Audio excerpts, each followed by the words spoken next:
In all basic Dungeons and Dragons, it used to be that characters were viewed almost as expendable. It was fairly certain that your first level character would probably not survive their first adventure. So people didn't get really attached to their characters initially because of that expectation. Basically, you were expecting that your character to be killed, and so you sort of created it and gave it a couple of features, but just went with it. And if it died, you were like, eh, whatever, it died. Create a new one and put it back in the dungeon and keep going. But that has changed. Nowadays, people are way more invested in their characters. They view them as something special, as a hero.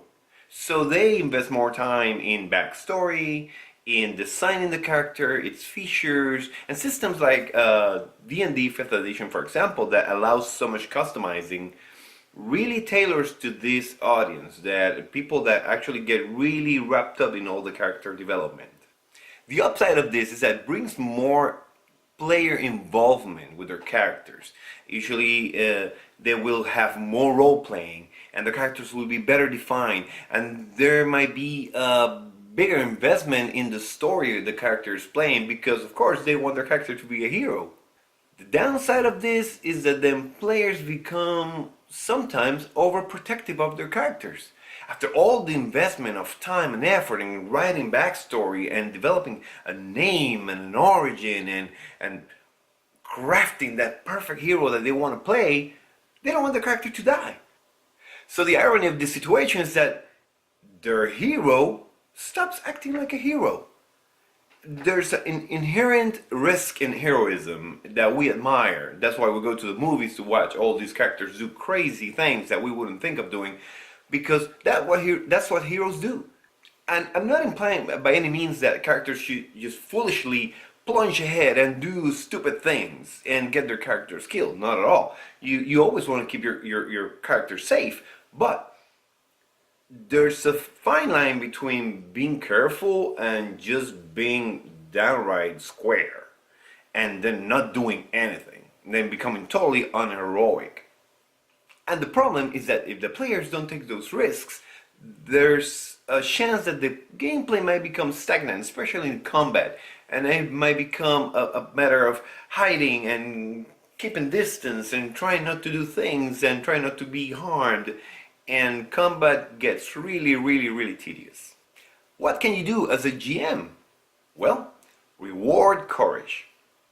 Make it clear as one of your house rules that you will definitely encourage out-of-the-box thinking, risky decisions, and courage. So how do you go about rewarding this courage and this out-of-the-box thinking? Well, I'm going to give you 5 suggestions on how to do so. Number 1, modify the role for the action in a reasonable way. Give the player either a bonus or a lesser penalty for the action, depending on how out of the box and innovative and creative it is.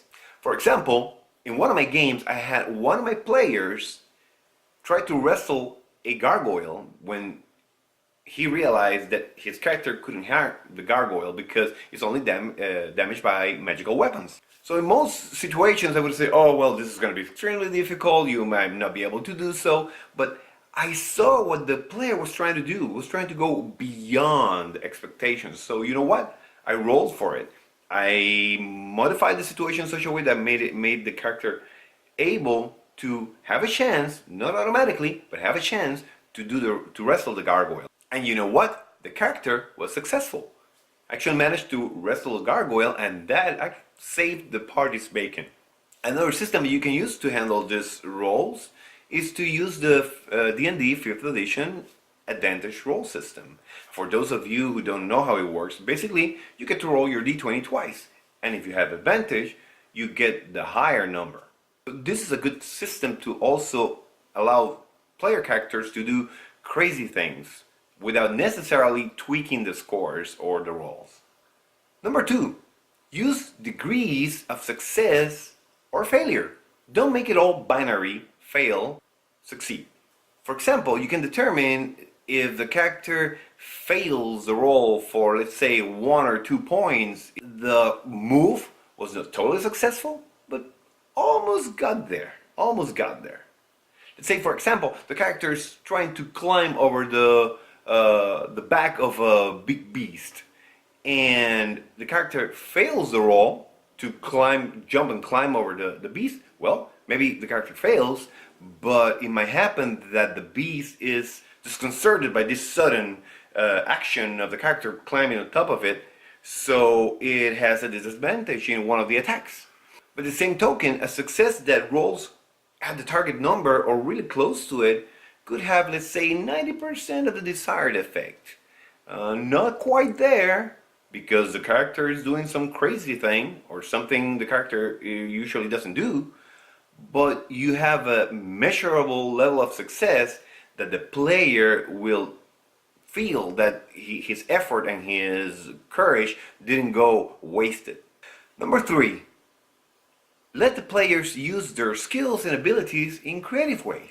Twist the roles. Roles are supposed to be basic guidelines to how we run the game. So you don't have to limit yourself when judging how a certain spell or certain ability is going to work by the letter of the book. You can tweak it, you can twist it, and you can put it in such a way that it works in the context the characters are in at that moment.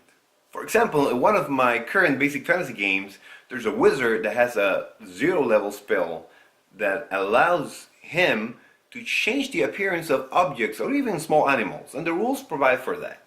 And it's a temporary thing. So this player had the idea of using that spell to change his face, to basically disguise himself as another person he had seen in another part of the adventure. And I thought that was an excellent idea. So I let the player go for it. And that was a key element in their success so far, because we haven't finished. But it has been a really big help for them in trying to navigate the place where they're at. Do the rules say explicitly that characters can disguise themselves and change the appearance of their face? No, it says you can change an area of 1 square foot. So I thought, well, that should work. And I let them do it. And it worked. Number 4. And this is something more like you have to watch for. It's not an actual way of doing this. You have to make sure that the heroism is framed by plausibility.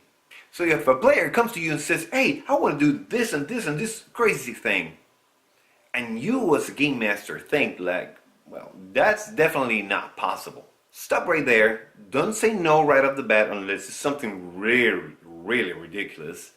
And ask the player, okay, how will you do that? How will you go about that? Explain to me how your character is going to be able to perform such a task. Because maybe they did come up with some really good idea that you haven't thought of. So let them speak, let them explain how their character will be able to do that, and then use the plausibility framework and think if it actually would work, even after the player's explanation, in the current context, in the current world. And if it works, go for it. Of course, apply any penalties or bonuses that you might think appropriate for the situation. Number 5. Do not diminish the possibility of severe damage or death to the player character. This is a very important point and something that cannot be missed, otherwise the balance of the game will go off. Yes, always encourage heroism and out-of-the-box thinking and crazy actions. But remind the players that there's always a possibility of being severely damaged, probably permanently for the character, or they could even die. The funny thing is that in most cases, this will actually motivate the characters to do the crazy thing they want to do. Because there's nothing better than feeling that you as a player have made your character cheat death. You can use the character's crazy actions and heroic actions as part of the game lore, which in turn builds up the characters even more and makes the game even more exciting. All this requires really good judgment from you. You got to be really careful on how you make those decisions in your game, so you don't imbalance the game. You don't turn it into something really easy for everybody. You always have to keep that challenge going there, and sometimes things will be impossible. No matter what, the character will not be able to do it. On the other hand, be flexible and make sure that you're not putting your characters in a little box where they can barely do anything beyond the stats they have in their paper.